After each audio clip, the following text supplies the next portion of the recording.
we're not pretending that we know anything about these people personally, and we really don't want to even speculate. It's just that the questions that are being raised in the community's mind as we're watching this unfold on a daily basis now in Australia are questions that have really shown us how little understanding our community has of the sexual contract.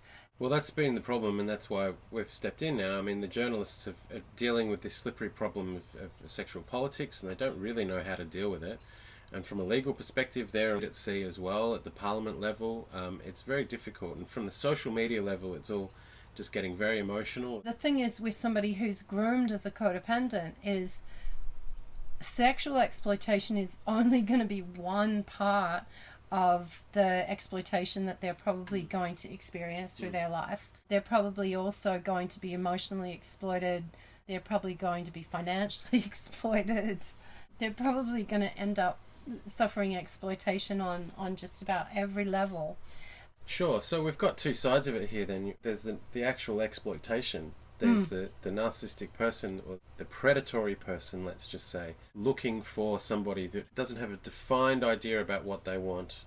They're unclear about the contract, that they're willing to go along with charm. Codependence itself is not a mental illness, but it certainly does set somebody up to potentially suffer terribly through their life. Kim and I have been working in this field for 14 years. We've got hundreds of stories we could share with you about how this works.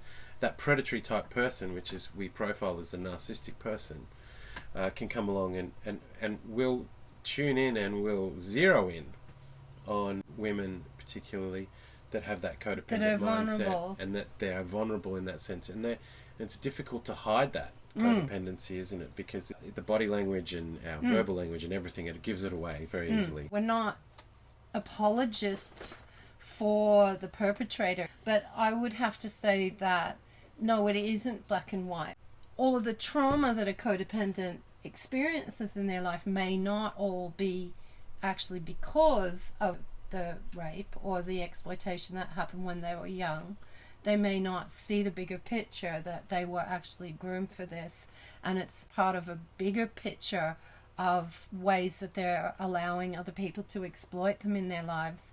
And this is happening all around us, that parents are unwittingly raising their children to really be part of this rape culture. We're here and we're back, and we've got something set up where we can hopefully open a conversation about these things. If you tune in and you allow your understanding to expand through this, you will find that this is really relevant to the relationship politics and the sexual politics of husbands and wives and families.